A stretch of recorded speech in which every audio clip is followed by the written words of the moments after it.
Welcome to Blueprints for Liberty, Designing the Freedom Cities of Tomorrow. This is a podcast that explores the visionary concept of freedom cities and how we can create living environments that prioritize individual liberty, social harmony, and equal opportunities for all. We look back through history to see how the past informs the future and how people can self-organize in their communities to support self-sufficiency. We also look to develop leaders that are moral and ethical in a world that is spinning out of control. Tune in to be part of the conversation shaping the future of our communities. Welcome. Today we have Miriam Trahan. She is a teacher and she engages in meditative and breathing, meditative practices, I should say, and breathing techniques. And I'll just let her introduce herself a little more and explain exactly what she does, why she does it, and where we want to go from there. So go ahead, Miriam, take the floor. Thank you so much, Cheryl, for having me and allowing me to share with your audience what I know about breath practice and meditation practice and how it can bring us to a more rich existence, more connected and closer to our own understanding of what truth is for us. So I started learning, well, I'll back up. I have a degree in psychology from the 80s. So I've been studying consciousness for a really long time. And I've always been very curious about meditation, but found it really challenging to actually do. I'm kind of a type A person. I'm very busy. I've always got lots going on and had one of those brains that was very hard to shut down, which is kind of a lot of us these days, even if you're not consider yourself a type A person. Anyway, I came upon a teacher of breath practice in the 90s, the mid 90s, and she had studied in India a practice called pranayama, which means breath of life. And she had a really extraordinary story about how breath had healed her. And I was very drawn to this work because I was in a period of my life where my marriage had fallen apart. I really wanted some kind of spiritual guidance. And this wonderful, amazing person appeared. And I studied with her for about 10 years and learned this practice from the inside out. And it changed everything because I had this very busy, anxious sort of personality that was trying really hard. It's everything, but not really feeling like I was making much personal progress. I was sort of out of breath, out of time, out of energy all the time. And the breath practice allowed me time to slow down. But when you do breath practice, it sort of gives your brain something to do. So that when you finish with the breath exercises, however long, you could do 10 minutes, you could do 5 minutes, you could do 30 minutes, which was the practice that I was taught. And I did it every day religiously for such a long time. When you complete the practice itself, you're left in this really clear, open space that seems to sort of arise all on its own. And in truth, it's the breath practice that does it. And there's some biochemical reasons why that happens in the body. But there's also just this kind of clarifying energy that comes from these very old practices of doing this pranayama. And for the first time ever, I felt like I could actually reach a meditative space. And so it was very compelling. I did it often. And breath practice also in the form that I was doing it and the form that I teach helps the emotional body to clear and then settle. It connects with your brain and all of your thoughts, helps you clarify what you're thinking about, what you believe, what you access to be truth from your deepest being. And when I was able to do those things on the personality level, then I was able to rise in consciousness to higher mind, to spiritual energies, even just greater consciousness. Wasn't a dogma. There weren't things to believe about all of this. There was not a teaching of sorts, except to be able to cleanse and clear your own energy field and find your true self, which I had spent my entire life kind of looking for. And so when she stopped teaching, I began teaching the practice because I wanted people to practice with. So I thought, well, I'll teach people how to do this. And I had a yoga teaching certificate. I was teaching yoga asana at the time, and pranayama is a part of the yoga practice. And so that was really wonderful. And so I've just kept with it over all of these years because it is effective, because it does create a very clarifying state of mental consciousness, spiritual consciousness, a kind of connectedness between the heart and the mind.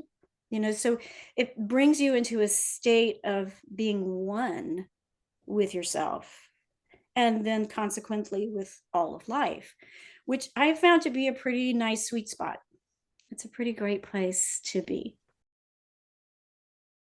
Yeah, and I really like that idea. Before we jumped on this call, we were having a conversation, and I think oftentimes we think of these meditative practices and breathing, and my husband's into box breathing. He really likes that. That's what tends to work for him.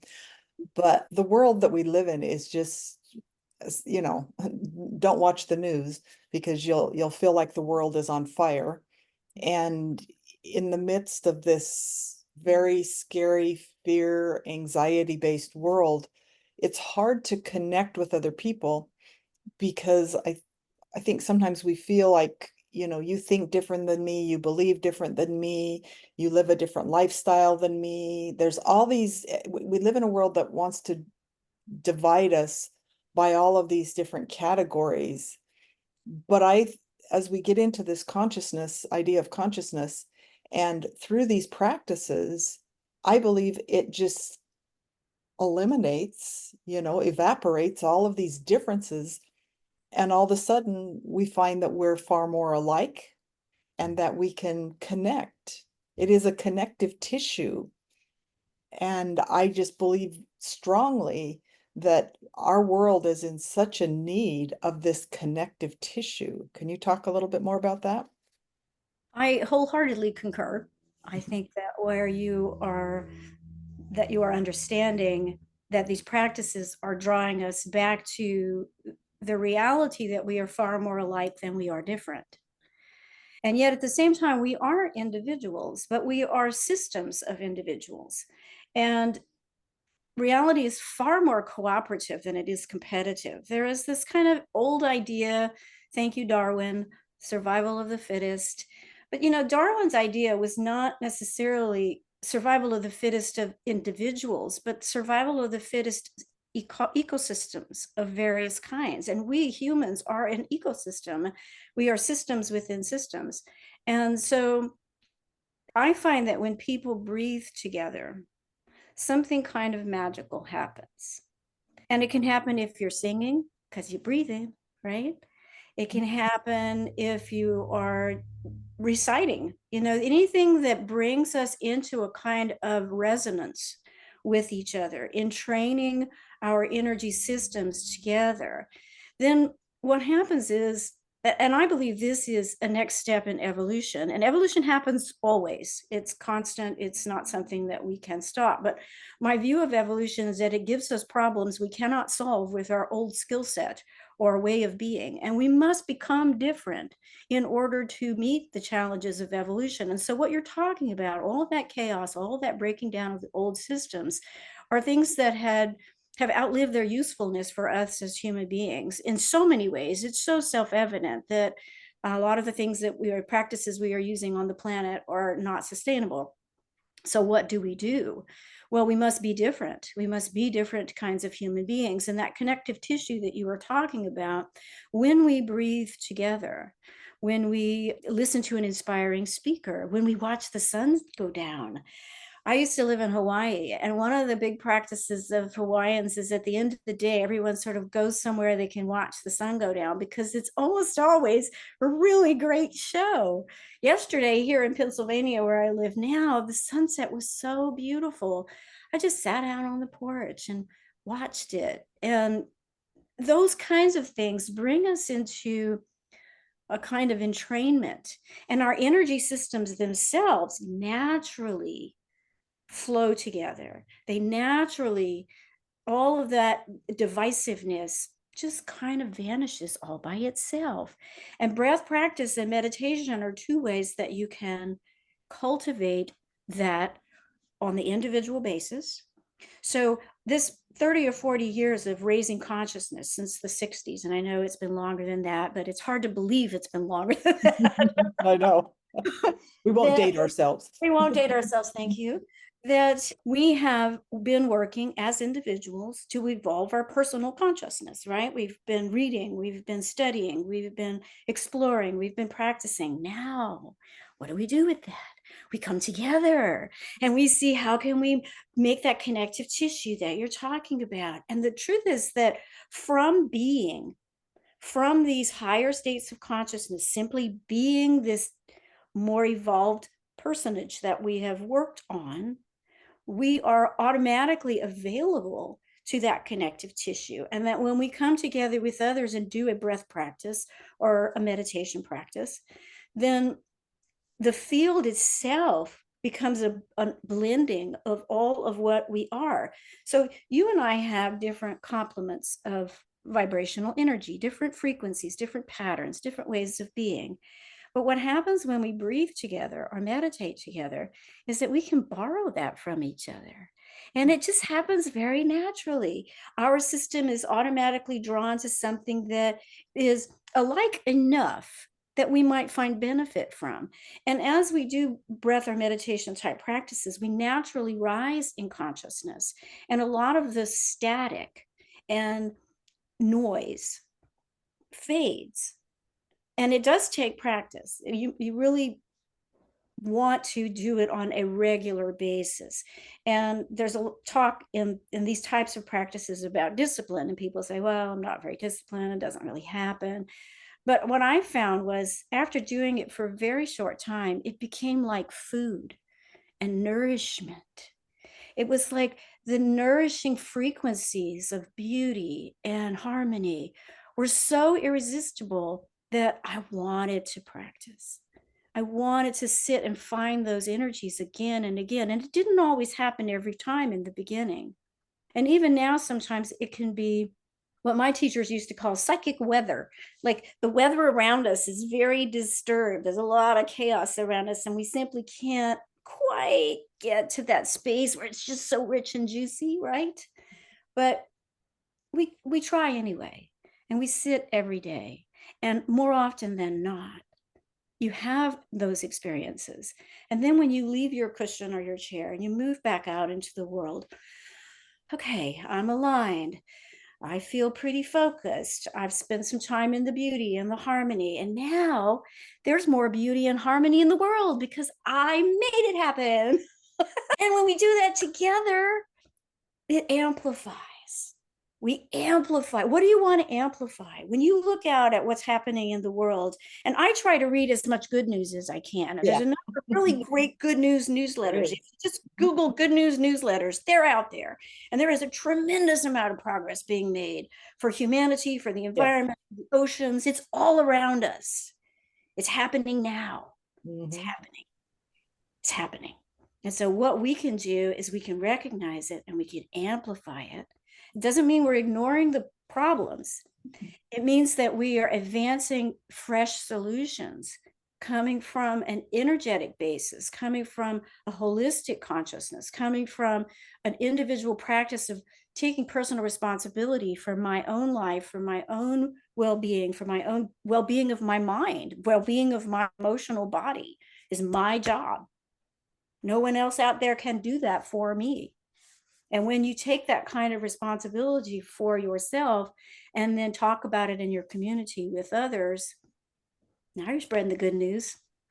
Yeah, I think we do this sometimes in the opposite. We, just because unfortunately bad news is more prevalent and easier to access. So we tend to say, okay, there's the problem.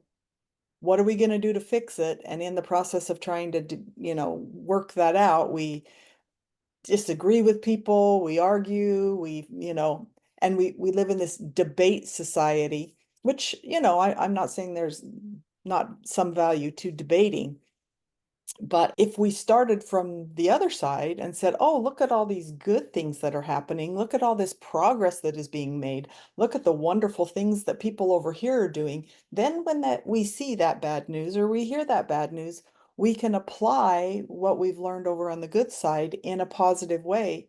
I know I intentionally avoid Facebook and engaging in, discussions with people sometimes. But the other day somebody posted something and, it was, I wouldn't, she was just expressing her own frustrations. That's it.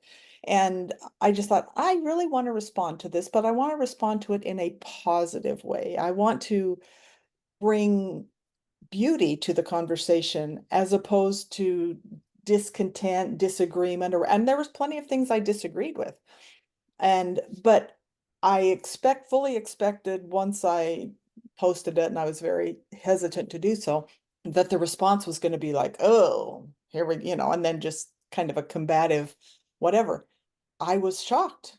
She was like, this is wonderful. And all of a sudden, we're 3,000 miles apart, and they're people that I grew up with in high school. I all of a sudden felt a connection to them that I hadn't felt before. Isn't that wonderful? Good for you for being brave. Well, I'm not always so brave, and I also, on Sunday nights, I have a group that I do, and part of me is always like, oh, I'd like to have a great big group with lots of people, and so we can, but it's a really small group, only 5 to 7 people.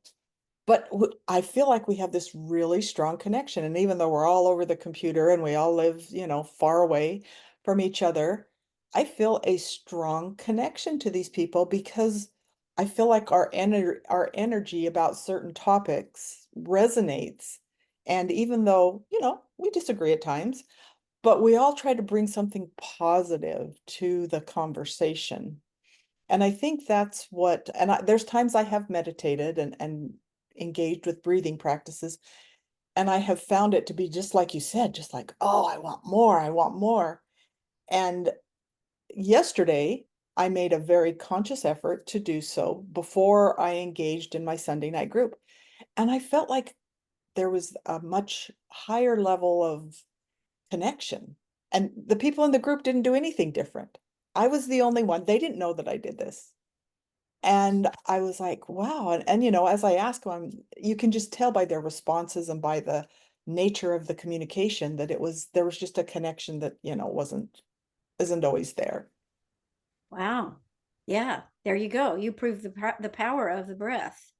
And what I find happens when you have a regular practice, especially, but even just the spontaneous thing that you did, is that your resonant tone, how your frequencies and patterns are organized in your being matters.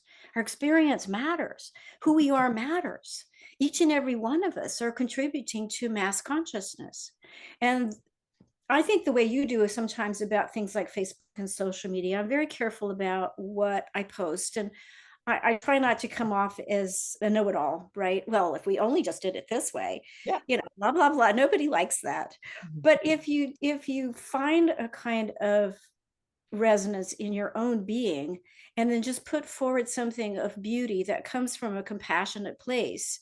We are all struggling with this time and place that we are in. This is not an easy time to be alive. It is very, very challenging. And the challenges seem pretty huge. But one of the things, sort of hearkening back to our earlier conversation before we got on this call, and this is kind of a philosophy I developed when I was living in Hawaii. So in Hawaii, there are sea turtles that live in the ocean, and then the females come up on the beach and lay their eggs. Then they leave their little nests behind, they go back into the ocean, and there are the nests.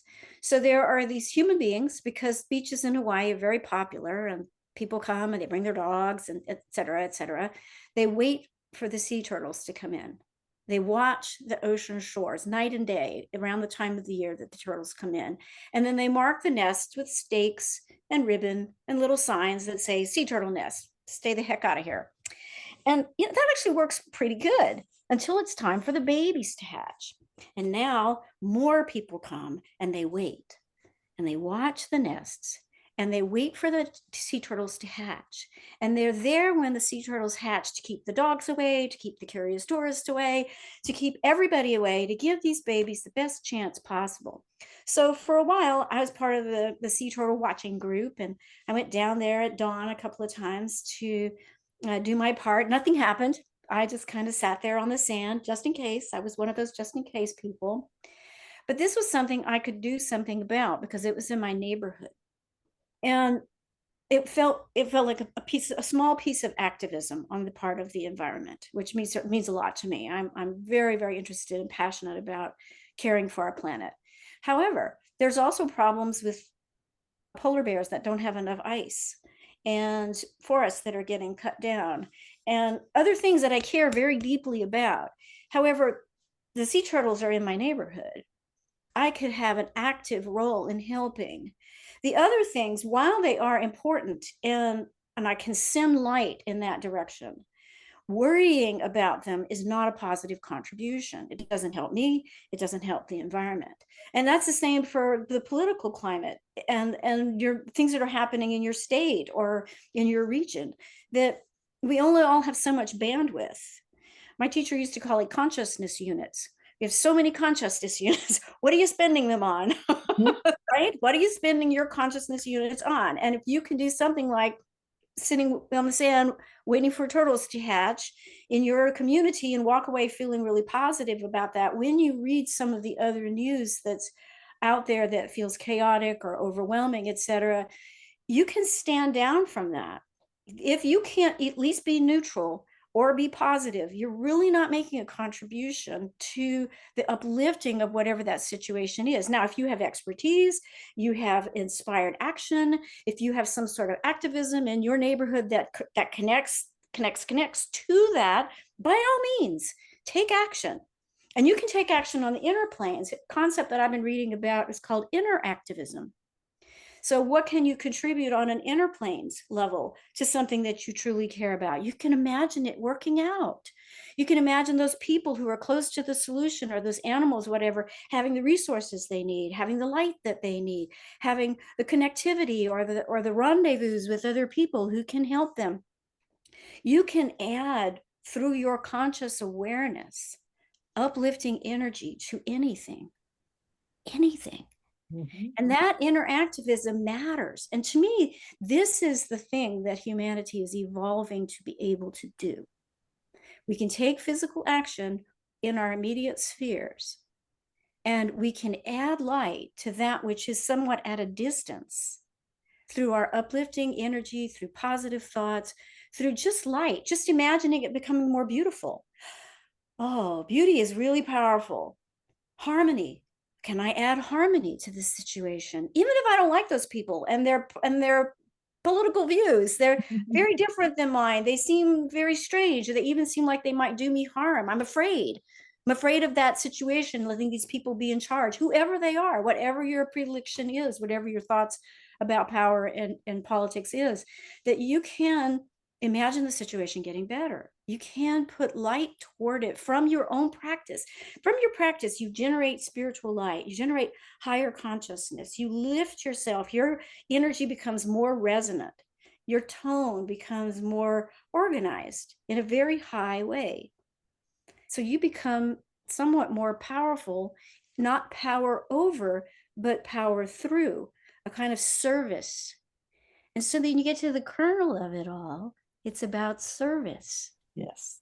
It's the very highest calling for all of us. How can we serve each other? How can we serve our community? How can we serve the planet? How can we serve ourselves through all of that as well? And we're not saying to be so selfless that you can't become sick enough to make sick people well.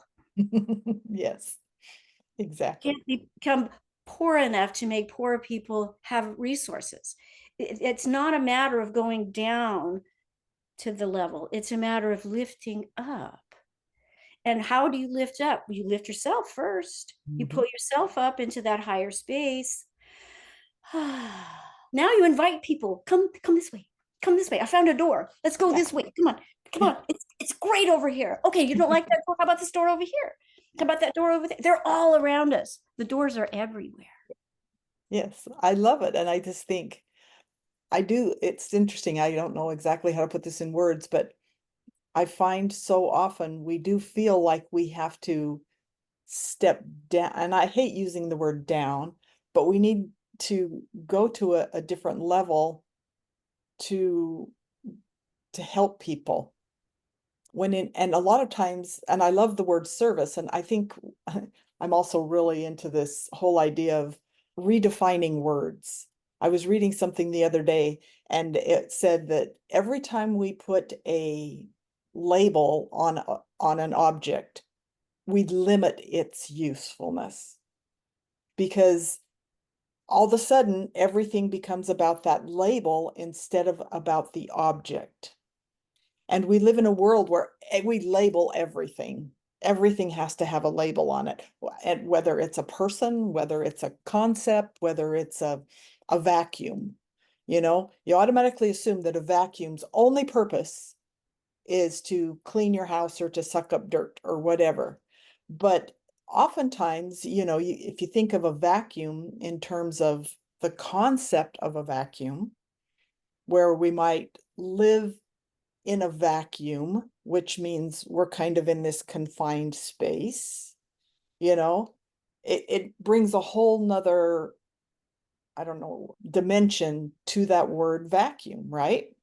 And one of the ones that I was doing a thought experiment with was the word bed. As soon as you say the word bed, everybody thinks of, oh, I'm going to go get in my bed and go to sleep. It's the place where you sleep.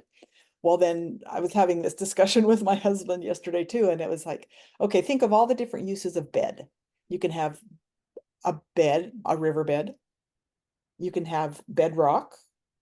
You can have Flower like, bed. yeah, a flower bed, a garden bed, yes. You can have like a tanning bed. You can have a massage table, which is a bed. And all of a sudden, the usefulness of this bed just becomes enormous. And one of my favorite uses of the word bed, because I'm into history and I do historical tours here in Charlottesville, and I do them at cemeteries. And my favorite gravestones, and this kind of sounds, I hate to use the word favorite, but are when children were buried, they would have a small little headstone with a lamb and like a headstone to a bed, and then, the grave, and then a footstone. But the little lamb at the top, and it was just like, okay, here's this nice little resting place for this child who had died, in infancy or whatever. And rather than be, oh, how sad and terrible that this child had died, and I'm not minimizing the fact that it's sad and terrible that a child would die, but it just brought about a more peaceful feeling, a more positive energy. So you're taking something that's negative in some ways and very traumatic. Traumatic's more the word I'm looking for, and turn it into something peaceful and, resonant. So I think, redefining words and quit labeling things. I think that as we get into meditation and breathing and things like that, I think people automatically go down this road of, and I'm very guilty of it. Oh, that's hard. And that's what, shamans do. That's what, you know, people over in India do. That's what, these other, that's, that's not what regular everyday people do, kind of thing. And so opening our mind and understanding, I loved it when you were explaining how it just becomes like food. It just like, I want this, I need this. It's, whatever. And you explained it in a way that is like, oh, now I'm excited. I want to engage with this. I want to learn more about it. So I think that, in my mind, opening our ideas and our thoughts and to redefining a lot of the things around us. And I'll jump back a little bit, but then I'll let you elaborate on this. Since the age of the Enlightenment, when science became so prevalent in our society that we had to prove everything. If you couldn't see it, touch it, feel it, or analyze it in some scientific way, it wasn't real. We got away from so many ideas that were prevalent, this ancient wisdom. And that's what I think of, I think of meditation and breathing and things like that. I think our forefathers in so many ways had a lot over us because they were so much more in tune and in harmony with the world around them. They weren't so constrained by science. And I'm not knocking science. Science has many, many valuable contributions. But I feel bad that we have, and I think we're moving away from science. I wouldn't say moving away from science. We're learning that we can have the best of both worlds.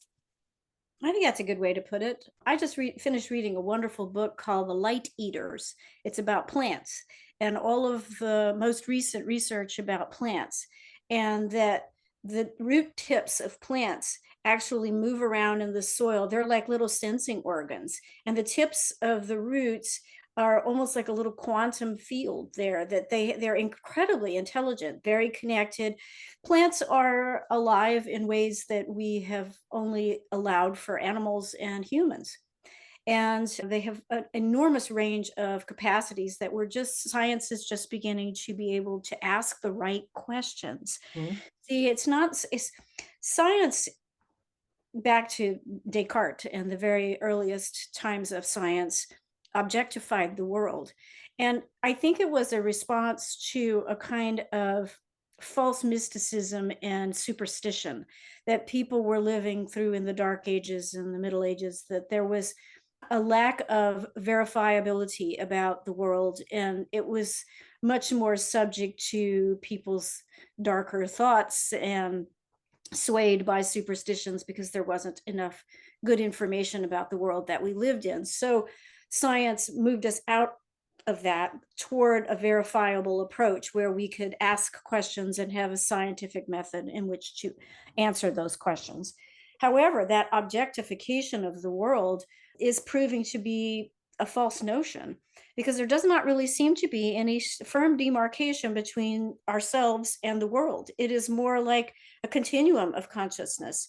I sort of end here, and those other things sort of begin over there. But if you look at it on a molecular or quantum level, there's no there there. There's just there's just a continuum of beingness, and a world that is much more alive than we ever had postulated with our earlier versions of science. And so, in my view, science needs to be able to take into account that spectrum of consciousness kind of idea, but also to value our inner perceptions, our inner abilities to discern, our experience as human beings, to create some kind of way to get rid of complete objectification, because that doesn't really seem to exist. If you look at quantum physics, or just the little experiment, about the double slit experiment in physics. No, I don't. This experiment has been reproduced hundreds of thousands of times, and I don't know that I can explain it perfectly well, but basically scientists took a piece of, let's call it cardboard, it probably wasn't cardboard, and cut two slits in it and then shot photons at it. And what they were trying to determine was whether the photon was a particle or a wave. And it would go through one or other of these slits. Sometimes it showed up as a particle, sometimes it showed up as a wave.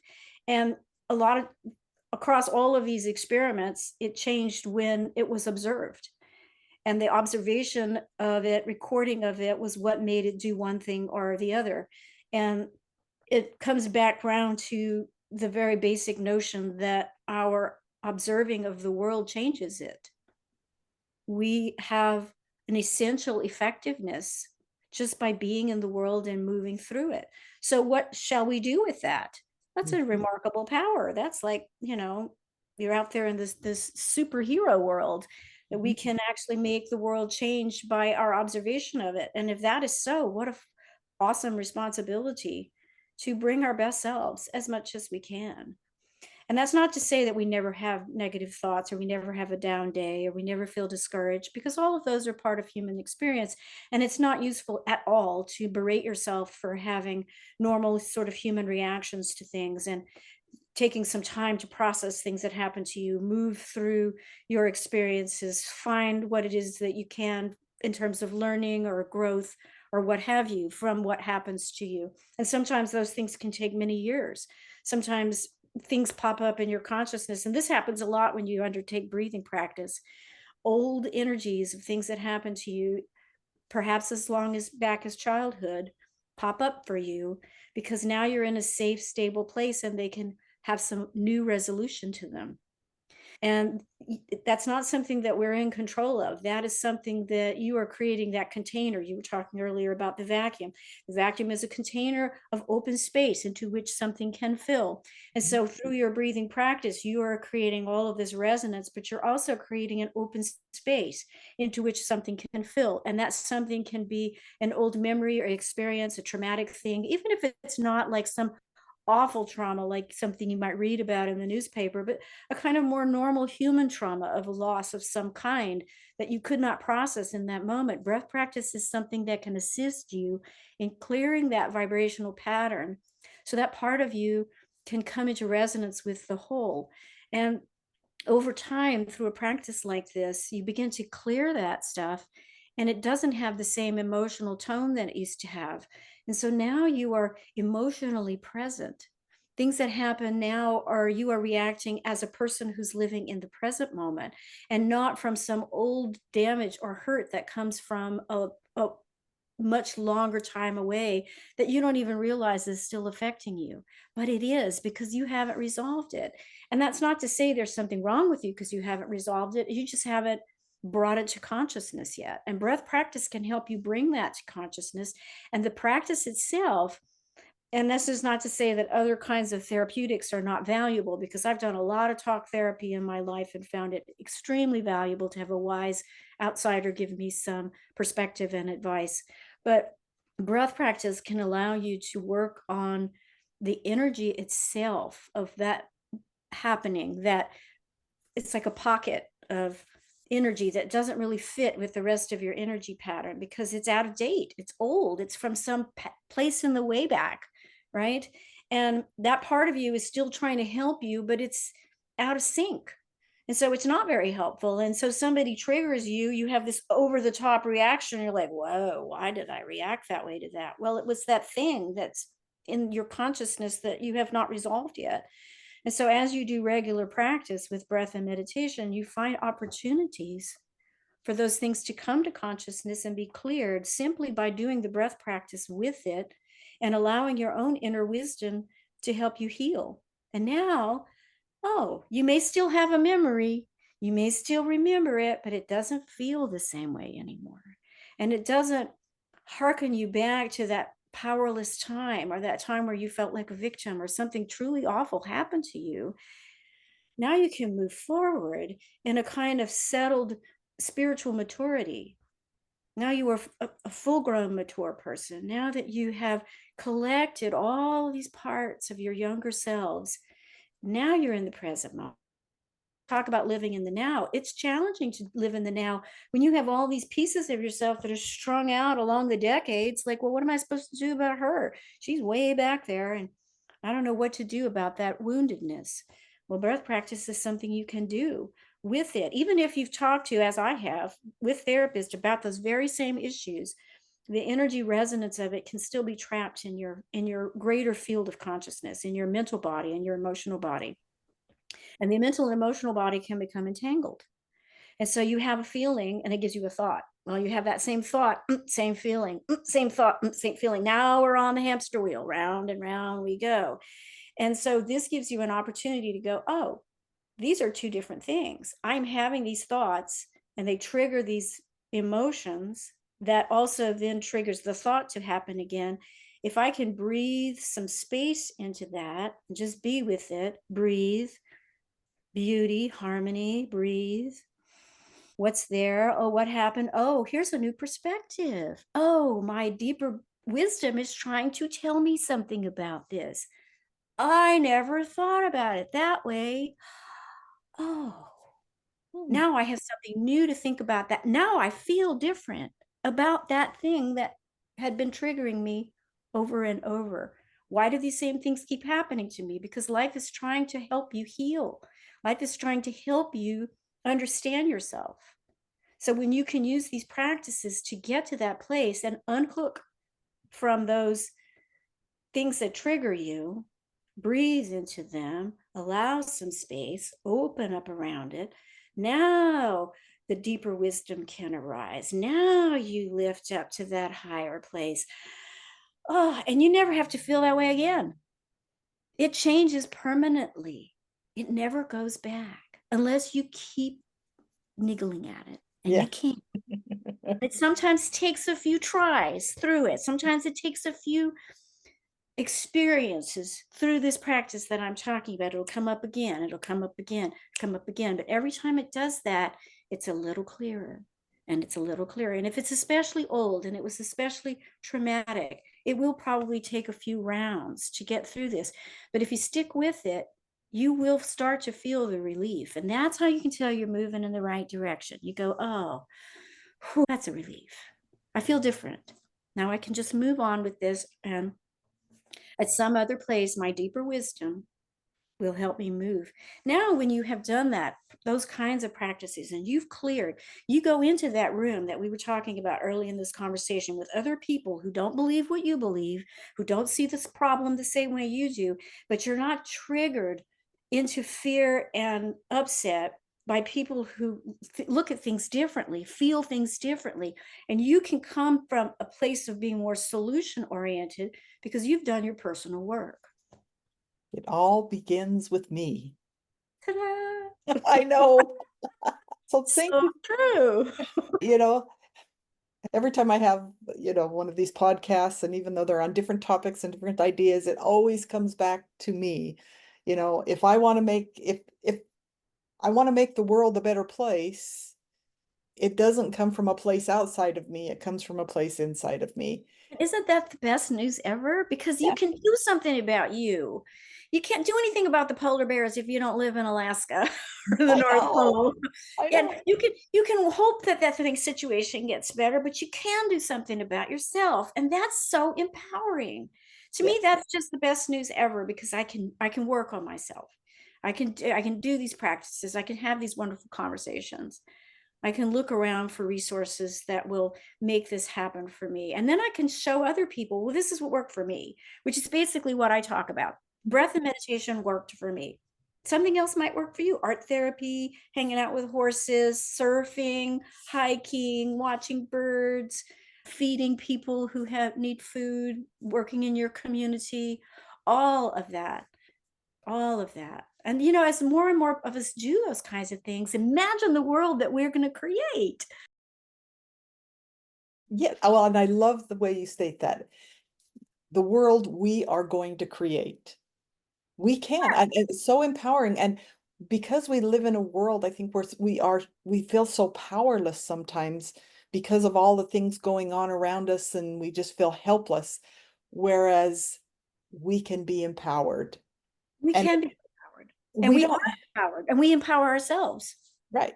And we don't have to have this 5 million people following us on X or whatever, social media platform is out there. Oh, And we don't need to have a big megaphone and a whole binder full of solutions that we can, present to people. It's just simply changing ourselves, changing our own energy. And that energy then is shared, whether we're having a conversation with people or not. you're That always having an energy conversation. Yes. Wherever you go, there you are. And you are bringing your field of energy with you. So the more resonant and high frequency your energies are, the more effective you can be just by being who you are, just by bringing that energy wherever you go. And there are those that are served by keeping us in chaos and confusion. Yes. And it's important to keep that as a piece of information in the world, because it helps us be more passionate about this work that we're talking about, turning away from the confusion and the chaos, finding the solutions, working on ourselves, bringing that to community, listening to each other with compassion and understanding. Yes. So thank you so much for your time today. Thank you, And Cheryl. It's really a fun conversation. I I really enjoyed know, talking to I'm always you. like, we could just keep this going forever. Well, But I can come back if you want. yes, I'll circle back in a few months or so if you'd like. And we'll definitely, talk again. because like I said, I feel this energy, I feel this connection, and I always want to continue down that path. So, go ahead and share your contact information and anything else you might want to share with the audience, keeping in mind that I will also have all of your information in the show notes so that people can reach out to you and connect with you. Thank you. Thank you so much. Well, I have a podcast. It's called Miriam's Meditations. And we do a short breath practice at the beginning, and then we do some kind of spiritual teaching and a meditation. Right now, we are working through an amazing book called Personal Power Through Awareness by Sanaya Roman. So we're just doing a chapter a week. You don't have to have the book, all the lessons stand on their own, but they're really fun. And the way I do my teaching, I have a small group of meditators with me who are accustomed to the practice. And so we create a very powerful field of energy that anyone can join. The podcast is free and it's available on all the major podcast servers. So check it out, Miriam's Meditations. Thank Thanks, you. Cheryl. Thank you so much.